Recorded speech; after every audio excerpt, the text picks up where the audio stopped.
Hey there, everybody. Welcome back to Plapper. Platypus is the name, and welcome to another SMT5 Vengeance video. Today, I'm going to be showing you how to build the protagonist, or at least how I think you should build a protagonist. And spoiler, it's not how I'm doing it, but as you can see, it is viable the way I'm doing it. So, I am building strength, all right? I don't think strength is actually the right way to build a protagonist, with a caveat. So, I think the later you get into the game, the better strength becomes. But in the early game, this is all going to be in the context of like the early game, mid game. I'm 20 something hours into the game right now. So, it's not super early game anymore, but it's still, we're not at the end game, anything like that. There's really no reason to go strength. There's very few strength unique skills, and most of the strength skills are decent but unable to exploit weaknesses, and they usually just slightly trail behind, or like they're around the same thing as the magic, but they can't exploit weaknesses. So there are some unique things that you can get as a protagonist, right? You get Aramasa very early. It's a relatively good physical attack, but it doesn't beat just like I forgot what the attack is called, but there's the one that's like it's not Bestial Bite, although Bestial Bite does more damage as well. There's another one that's, if you're at full HP, it's a heavy attack. It does more damage than Aramasa every time, even though Aramasa, basically, I don't think I've ever seen it miss. But you also get another attack here, medium strength based almighty attack to one foe. This is also good. I found stronger attacks that aren't this, but nothing ever resists this, so this is good. So I think strength is good, but I think it's good in the late game. So what I'm actually going to recommend is do the opposite of what I did. First we're going to treat it like Dark Souls. Step 1, pump your vitality. Make sure you're pumping your vitality in the early game. Get it to 20, 25, 30. Make sure every few points you're at least putting something in there, because if your protagonist dies in combat, you lose. They are the tankiest by a long shot, but still, RNG. If they get hit twice in a row, you don't want them to just get obliterated, right?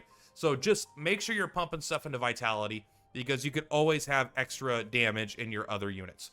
But besides that, you kind of have to decide what you're going to do. Are they going to be primarily a support or a damage dealer in the early game?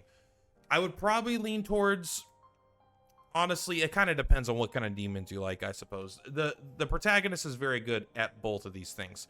If you want to go more support, I actually think luck vitality is very good for support, because you can then try to do debuffs and stuff with like toxic spray, trying to poison the enemy while lowering their defenses. And then I actually don't know if Miracle Water scales off magic or not. I don't think it does. You could go with agility. I've never pumped anything in agility. I think you could pretty safely ignore it. But if you want to go damage, go all in on magic. That's basically what I'm going to say, because you're able to exploit weaknesses, and you're able to change your skills around so much that you're always able to have the weakness you need for the situation, and you're already on the tankiest character, and you're going to be dealing the most damage, and you're going to be exploiting weaknesses. It's very good. So pump it into vitality, get good amount of vitality so you don't just die, and then pump a bunch into magic if you're going primary damage dealer. If you want to go full-on support, then you are going to probably skip magic and agility and just go purely into luck. If you're going to go with the status ailment side, you're going to try to debuff enemies with status ailments. If you're not even going to try to do that, you're just going to support with healing, heavier into vitality with a little bit into magic. Then, so why am I saying this? Let's take a look at the essences, right? These are the unique things that only the protagonist can get. Can we organize it by race here, please? Sort by race. It already is sorted by race. I just don't know where my boy's at. There they are. Where are they at? Here we go. Okay. Let's look at their skills here. So Aramasa, you get pretty early. This is unique. It's okay, but it's not actually... It's good because it usually lands a crit, so it's good for getting crits to light up your press icon, but it's not actually damage-wise that insane. You get a unique tankiness thing. That's fine. Miracle Water is very good. This is better than Media, so that makes you probably the best healer for the majority of the early game, if not just the entirety of the early game. Miracle Water is very powerful. You're going to get this not super early, but around level 20, I think. I'm about level 30 right now. And then the other ones here don't matter. I'm just looking at the unique skills that only we can get. So medium strength-based almighty attack. This is the very first payoff I got at around level 25 for being a strength-based character. So that's kind of like, this is where you, if you want to go into strength, you could consider it, but I still wouldn't. I don't think this attack isn't good enough, and I still don't think there's enough good attacks to justify going strength yet. But this is where things get really good. Once you get around level 28, you get unique ability to you, raise all stats of a single ally by 2 ranks for 3 turns. So this is just like a super buff of a single ally, right? And then also you get built in, this isn't unique to you, but in the same thing, you get to make it so all your buffs and your debuffs last an extra turn. So now when you're poisoning an enemy and lowering their defense, it's easier to stack, like, it's easier for you to stack defense down, attack down, and evasion accuracy down on an enemy while also doing buffs on your team. It makes you a very, very good overall buffer. Now, this isn't unique. Anyone can get this, so it doesn't have to be your protagonist, but it does work pretty good here, combined with the fact that you get one of the best healing abilities in the game, and you have access to pretty much all, there's not that many super unique status ailments abilities yet, but I think as demons get more powerful and they get some really cool niche abilities, I think that's where you're going to want to pivot. So early game, you're going to go with supporting your demons, or you're going to go with magic. But in the late game, that's where my understanding is things really start kicking butt. Like, there's a lot of strength payoffs. And the later you get in the game, the more powerful almighty attacks become, because enemies can't resist it, and you can go up against enemies that can resist everything or be immune to almost everything, and your almighty attacks will never get resisted. So once you're starting to get into the super late, super hard late game, that's when you're going to want to use your New Testament tablet. You get one of these from a side quest in the beginning of the game. I got it in the first area. I don't remember the exact one I got it on, but it was, I found one so far, and I'm sure there will be more throughout the course of the game.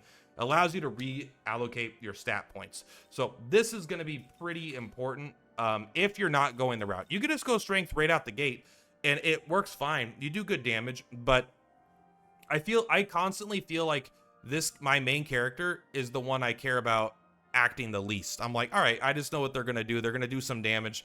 They're not going to do as much. Like, if they have a frost weakness and I have Jack Frost and I have Frost Breath or something and after the defense is down, that does more damage every single time than even my most powerful move. If they have a wind weakness and I have Wind Breath, it's against one target, that always does more damage.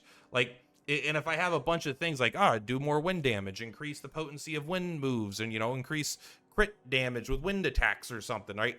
You end up doing way more damage with this wind stuff than you do with your physical stuff in the early game. Now, again, that's why I think this character is probably better suited for more all-in on support, but I can also understand if that feels lame as your protagonist. They're not actually attacking.